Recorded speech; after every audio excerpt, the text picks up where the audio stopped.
اگر اتحاد کی صورت میں سب کے قبلے جدا ہوں اور سب کے کعبے الگ الگ ہوں، اگر اتحاد کے باوجود کچھ لوگ یہ سمجھے کہ حکومت میں رہ کر ہی یہ حکومت تو دہشت گردی کی ذمہ دار ہے، یہ حکومت تو ملٹری آپریشن کی ذمہ دار ہے، اس حکومت نے تو امریکہ کو دعوت دی ہے، ہمارے گھر کے اندر چلا آیا ہے اور وہ سب کچھ کر رہا ہے، روز امریکی اہلکار یہاں بیٹھے ہوتے ہیں، ڈکٹیشن دے رہے ہوتے ہیں۔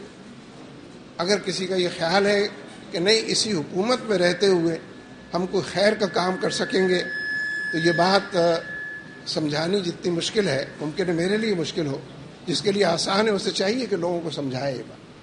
اس لیے سمتیں اگر جدا ہوں، اس کے نتیجے میں مقاصد الگ ہو جائیں، تو اتحاد ایک نعرہ تو اچھا ہے، بے معنی ہے اگر مقاصد میں اتحاد نہ ہو، بے معنی ہے اگر وہ تمام حوالوں سے کسی ایک طرف چلنے کے لیے لوگ راضی نہ ہوں۔ لیکن اس سے کسی کو اختلاف نہیں ہو سکتا کہ معاشرے کی بے چینی اور اضطراب، معاشرے میں جو اس وقت بڑے پیمانے پر خلا موجود ہے، اس کو پر کرنے کی اگر کسی کے اندر صلاحیت ہے تو وہ منبر و محراب کے اندر گئے گزرے حالات کے اندر آج بھی ہمارے ہاں مسجد اور اس کا تقدس، گنبد و مینار اور منبر و محراب، جو اس کا احترام، جو اس سے تعلق، جو اس سے وابستگی ہے، اس میں کوئی شک نہیں کیا۔ ہر بے عمل آدمی بھی مسجد کو مسجد ہی سمجھتا ہے اور نماز کے حوالے سے مسجد جاتا بھی۔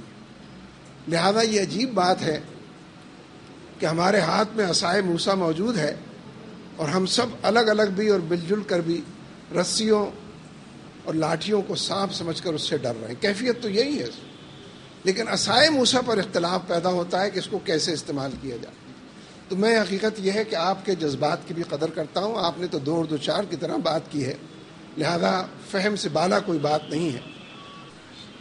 ہر روز کے جو تجربات اور مشاہدات ہیں وہ بھی اس جانب نشاندہی کر رہے ہیں کہ اٹھو وگرنہ حشر نہیں ہوگا پھر کبھی، اور دوڑو زمانہ چال قیامت کی چل گیا۔ جو وقت گزر گیا ہے، یعنی پلوں کے نیچے سے جتنا پانی بہہ گیا یا سروں کے اوپر سے جتنا پانی گزر گیا، اس کے بعد اب اس کی گنجائش بہت کم رہ گئی ہے کہ ہم اب بھی آئندہ کے لیے اور مستقبل قریب و بعید کے لیے اپنے فیصلوں کو مؤخر کریں۔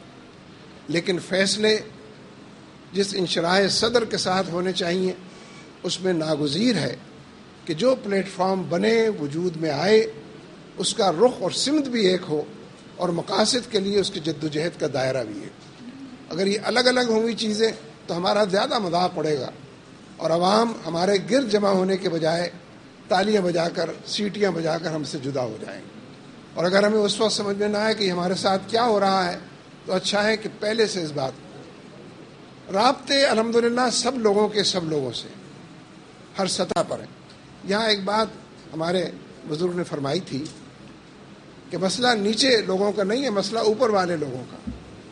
لیکن یہ نیچے والے لوگ اوپر والے لوگوں سے بات کیوں نہیں کرتے؟ کوئی پریشر بلڈ اپ کریں، کوئی علاقہ دونوں کے درمیان پیدا ہو، کوئی افہام و تفہیم کے حوالے سے استدلال اور دلیل سے بات کریں، جو حالات ہیں اس کا تجزیہ پیش کریں۔ اگر نیچے کے لوگ اپنی قیادت سے، اپنے بڑوں سے، اپنے ذمہ داروں سے یہ نامہ پیغام کرتے رہیں، کمیونیکیشن موجود ہو، تو کوئی وجہ نہیں ہے۔ ظاہر ہے کہ اوپر والے بھی یہ سمجھتے ہیں کہ ہم نیچے والوں کی مرضی کے مطابق چل رہے ہیں، ان کی سوچ اور فکر کے سانچوں کے اندر ہم ڈھلے ہوئے ہیں۔ لہذا یہ ہم سب کا اجتماعی اور انفرادی فرض ہے۔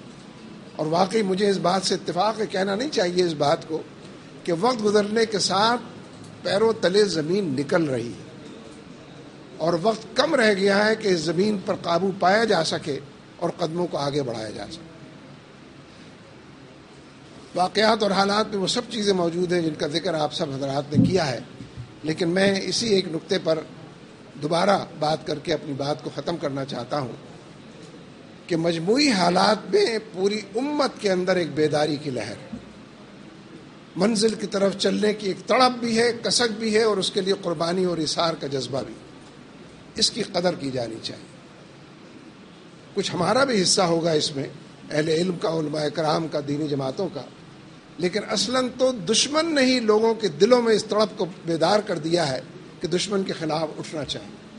لوگ دشمن کو پہچان چکے ہیں، طاغوت کی فرما روائی کو جان چکے ہیں، اور یہ جو جا بجا ادھر ادھر انگنت حوالوں سے جہادی حلقے پیدا ہو رہے ہیں. ان کی ناقدری تو نہیں کرنی چاہیے، لیکن ان کو بھی کسی ڈسپلن کے تحت شریعت کے تقاضوں کو سمجھ کر جہاد کی شرائط جو ہیں موجود ہیں ان کو پورا کرتے ہوئے ہی نتیجے تک پہنچنا چاہیے. یہ کام بھی ہمارا ہے. لیکن اس سے یہ بات ضرور پتہ چلتی ہے کہ لوگ ہمارے رویوں اور کنڈکٹ سے اس طرح مطمئن نہیں ہیں جس طرح کے مطمئن ہونا چاہیے. اس لیے بے شمار لوگ وزیرستان چلے جاتے ہیں، بے شمار لوگ ہجرت کر لیتے ہیں، بے شمار لوگ خود ہی جہاد شروع کر دیتے ہیں، اور یہ ہر حلقے اور ہر دائرے میں یہ بات موجود ہے. اگر مین اسٹریم پالیسی ہم وضع کریں گے اور لوگوں کو اپنے جلوں میں لے کر چلنے کی صلاحیت پیدا کریں گے تو کوئی وجہ نہیں ہے کہ چھوٹی چھوٹی ٹکڑیوں میں بٹ کر لوگ چھوٹی چھوٹی منزلوں کی طرف جائیں اور چھوٹے چھوٹے اہداف کو پا کر یہ سمجھیں کہ یہی منزل مقصود تھی کہ جس کو ہم نے پا لیا. میں آخر میں آپ سب حضرات کا بہت مشکور ہوں. آپ نے اپنا قیمتی وقت نکالا ہے، توجہ کے ساتھ، حسن ظن اور اعتماد کے ساتھ بات کو سنا ہے، اور ہمارے درمیان جو اصل متاح ہے وہ باہمی حسن ظن اور اعتماد ہی کی متاح ہے. اس کو بڑھنا چاہیے، اس میں اضافہ ہونا چاہیے. جو مراحل، جو مسائل اس کو کمزور کرنے والے ہیں ان مسائل سے بھی ہم کو نجات پانا چاہیے.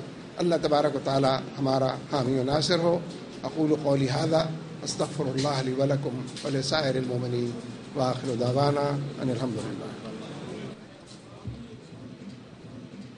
ربنا آتنا فی الدنیا حسنۃ وفی الآخرۃ حسنۃ وقنا عذاب النار. یا اللہ کریم الہ العالمین، اس اجتماع میں جن دین کے اعلیٰ مقاصد کے حصول کا ذکر کیا گیا، یا اللہ کریم اس کے لیے امت مسلمہ کو اتحاد و اتفاق نصیب فرما، شرکائے مجلس کو اتحاد و اتفاق نصیب فرما. وما ذلک علی اللہ بعزیز. اللہم یسر لنا امورنا مع الراحۃ لقلوبنا وابداننا والسلامۃ والعافیۃ فی دیننا ودنیانا. اللہم انصرنا فانک خیر الناصرین، وافتح لنا فانک خیر الفاتحین، واغفر لنا فانک خیر الغافرین، وارحمنا فانک خیر الراحمین. وصلی اللہ تعالی علی سیدنا و مولانا محمد و آلہ و اصحابہ اجمعین برحمتک یا ارحم الراحمین. ٹیلی ویژن جو کہ ایک اسلامک چینل ہونے کے ساتھ ساتھ حالات حاضرہ پر بھی اپنے ناظرین کے لیے مؤثر پروگرام پیش کر رہا ہے، اس ٹیلی ویژن کے لیے میں ان سے ان کے تاثرات جاننا چاہوں گا. منور صاحب، اذان ٹیلی ویژن اس میں جو ایک ریلیجیس چینل ہے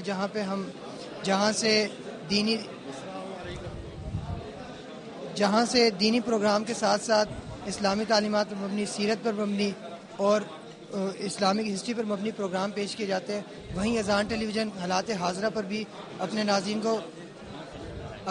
کو پروگرام پیش کرتا ہے.